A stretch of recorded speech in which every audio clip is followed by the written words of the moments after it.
Good evening बच्चों। जैसा कि आप लोगों को मालूम है, हम लोग क्लास 9th की हिस्ट्री को फॉलो कर रहे हैं। चैप्टर नंबर 2 है और चैप्टर का नाम है socialism and the Russian revolution. बच्चों, अभी तक मैंने 15 डिफरेंट पार्ट्स में इस चैप्टर को डिस्कस किया है, डिफरेंट टॉपिक्स को डिस्कस किया है बच्चों।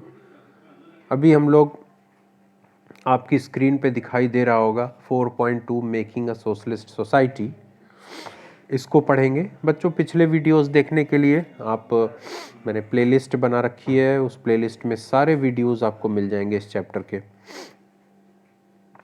आप अगर फॉलो करेंगे तो आपको सब पता चल जाएगा। सारा अभी तक का जो भी मैंने पढ़ाया है, बताया है, वो सब पिछले वीडियोस में आपको मिल जाएगा।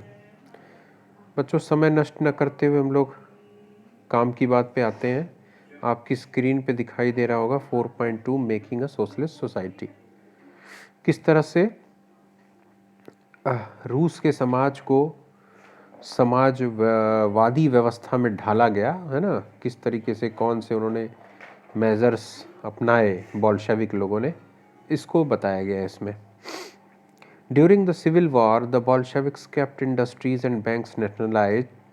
They permitted peasants to cultivate the land that had been socialized.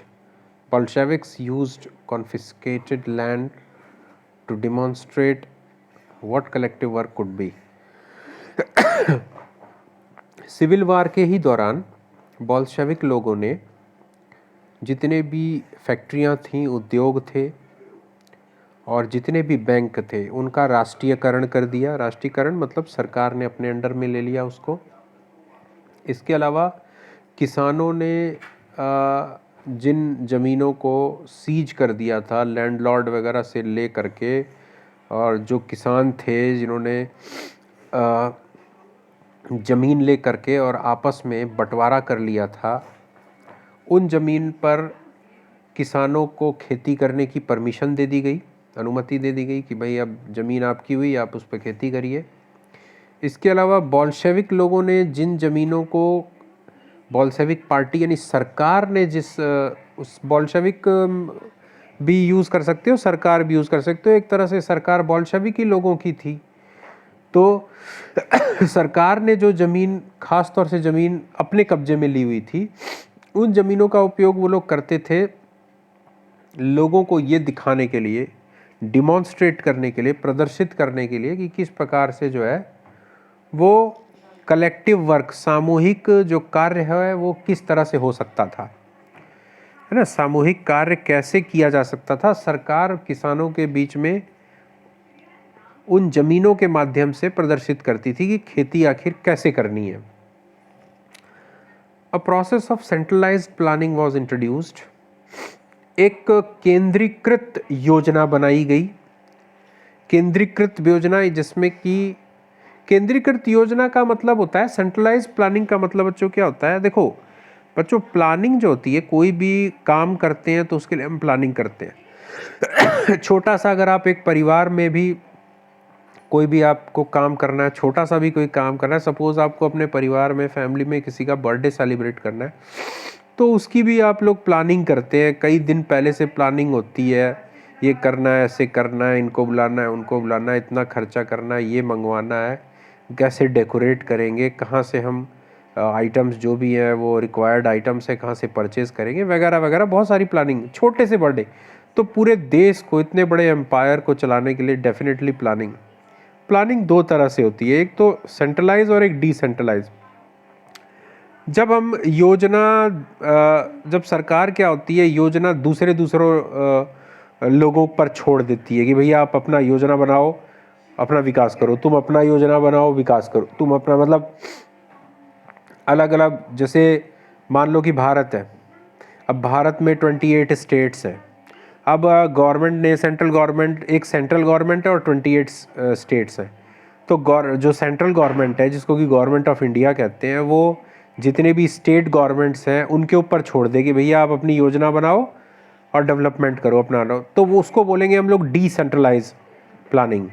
लेकिन अगर सेंट्रल गवर्नमेंट पूरे देश का की जो प्लानिंग है, योजना, चाहे वो किसी भी एरिया की हो, है ना, किसी भी एस्पेक्ट की हो, वो अपने हाथ में ले ले और बोले कि हम पूरी योजना बनाएंगे, चाहे वो मध्य प्रदेश का विकास करना हो, चाहे बिहार का करना हो, चाहे केरला का करना हो, सारी योजना हम बनाएंगे और आप लोगों को बताएंगे, आप लोग इम्प्लीमेंट करोगे उसको। तो दैट इज सेंट्रलाइज्ड प्लानिंग। तो रूस में जो एक केंद्रीकृत योजना बनाई गई, इंट्रोड्यूस किया गया, उसकी शुरुआत की गई। Officials assessed how the economy could work and set targets for 5-year period। जो अधिकारी थे, सरकार के अधिकारी, कर्मचारी, नौकरशाह, जो भी कह लो, उन्होंने इकॉनमी को असेस किया, मतलब उसका पूरा उसके बारे में एनालाइज किया, स्टडी किया, है ना, कि जो हमारा आर्थिक जो ताना बाना होगा, यानी आर्थिक विकास का जो भी प्लानिंग होगी वो किस तरह से होगी, कैसे होगी, और कैसे कर इकोनॉमी जो है वो कैसे काम कर सकती थी। टारगेट सेट किए गए, मतलब लक्ष्य बनाए गए, है ना।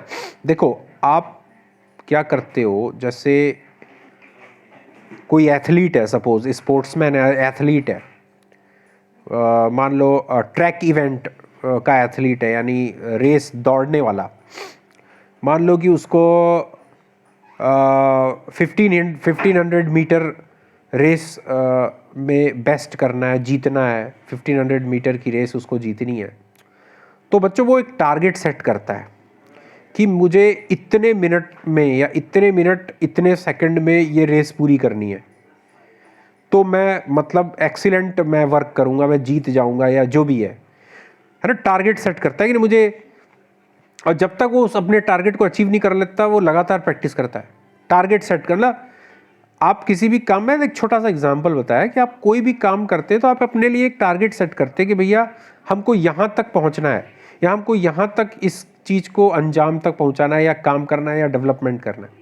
तो उसी तरह से उस समय की रूसी सरकार ने, है ना, 5 साल के लिए विभिन्न क्षेत्रों में, अलग अलग क्षेत्रों में, चाहे वो स्वास्थ्य हो, चाहे वो उद्योग हो, चाहे वो एजुकेशन हो, चाहे वो इंडस्ट्रीज हो, चाहे कोई, मतलब हर क्षेत्र में 5 साल का टारगेट बनाया गया कि इन 5 साल में हमको कौन कौन सी चीज़ों को कहाँ तक प्राप्त करना है। ठीक है, on the basis they made the 5-year plans, और इसी के आधार पे वो लोग 5 वर्षों की योजना बनाना शुरू की। 1 साल की योजना नहीं कि हमको 1 साल में क्या करना है, 5 साल, ये 5 आने वाले 5 सालों में हमको क्या क्या करना है, कैसे कैसे करना है, और अपनी विकास को कहाँ तक पहुँचाना है। और बच्चों ये जो 5-year प्लान जो है हमारे देश में भी बनते थे और अभी बनते हैं। तो ये हमने उस समय की रूसी सरकार से ही सीखा था। ये जो 5-year प्लान, जब हमारे संविधान निर्माता, हमारा देश आज़ाद हुआ, तो हमारे देश ने भी में भी पंचवर्षीय योजनाएं बनने लगी, 5-year प्लान बनने लगा। तो ये जो हमने जो ये अडॉप्ट किया, ये जो हमने अपनाया, ये कहाँ से अपनाया बच्चों, यही यूएसएसआर से। उस समय जो रसिया का नाम था यूएसएसआर, वहीं से हमने इस चीज़ को, इस आइडिया को अडॉप्ट किया। The government fixed all prices to promote industrial growth during the first 2 plans, 1927 to 32 and 1933 to 38। सरकार ने क्या किया फिर, जो भी कीमतें हैं, जिन भी वस्तुओं की कीमतें हैं, उनको फिक्स किया। उसको एक मतलब फिक्स करने का मतलब ये होता है बच्चों कि आप जो प्राइस फिक्स की है, आप उस प्राइस से ज़्यादा नहीं ले सकते। ठीक है, किसी भी कंज्यूमर से, ग्राहक से आप ज़्यादा नहीं ले सकते, आप जो आपको प्राइस फिक्स कर दी गई है। और उन लोग to promote industrial growth during the, ताकि इंडस्ट्रियल ग्रोथ को प्रमोट किया जा सके, औद्योगिक जो विकास है उसको ज़्यादा बढ़ावा दिया जा सके। तो ये जो पहली 2 पंचवर्षीय जो योजनाएं थी, उनमें इंडस्ट्रियल ग्रोथ को प्रमोट किया गया। Centralised planning led to economic growth. Industrial production increased between 29 and 33 by 100% in case of oil, coal and steel. New factory cities came into being. और बच्चों इसका शुरुआत में बहुत बढ़िया अच्छा असर हुआ। जो ये केंद्रीकृत योजना थी, सेंट्रलाइज प्लानिंग थी, इसने रूस के आर्थिक विकास को बढ़ावा दिया और जो औद्योगिक उत्पादन था, उद्योगों के द्वारा जो प्रोडक्शन, जो उत्पादन हो रहा था, वो 1929 से और 1933 में के बीच में बच्चों लगभग 100% वृद्धि हुई उसमें, है ना, 100%, खास तौर से पेट्रोलियम, कोल और स्टील के प्रोडक्शन में। और अब क्या हुआ, रूस में नए नए उद्योग शहरों की स्थापना होने लगी, यानी ऐसे नए नए शहर बसने लगे जो अपने उद्योगों के लिए, अपनी इंडस्ट्रीज के लिए मतलब प्रसिद्ध हुए। However, rapid construction led to poor working condition.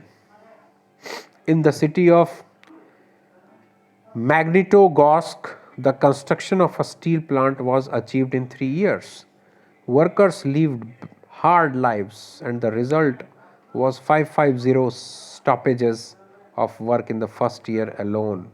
In living quarters in the winter time at 40 degrees below, people had to climb down from the 4th floor and dash across the street in order to go to the toilet.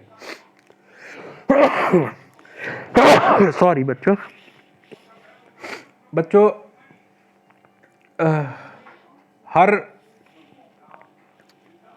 हर चीज के दो पहलू होते हैं। अगर आप कुछ प्राप्त करना चाहते हैं तो आपको बहुत सारी चीजों को खोना भी पड़ता है।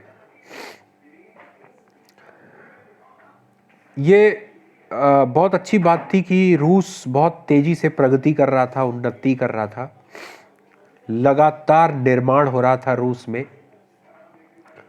लेकिन बच्चों इस रैपिड कंस्ट्रक्शन ने वर्किंग कंडीशंस को बहुत पुअर किया।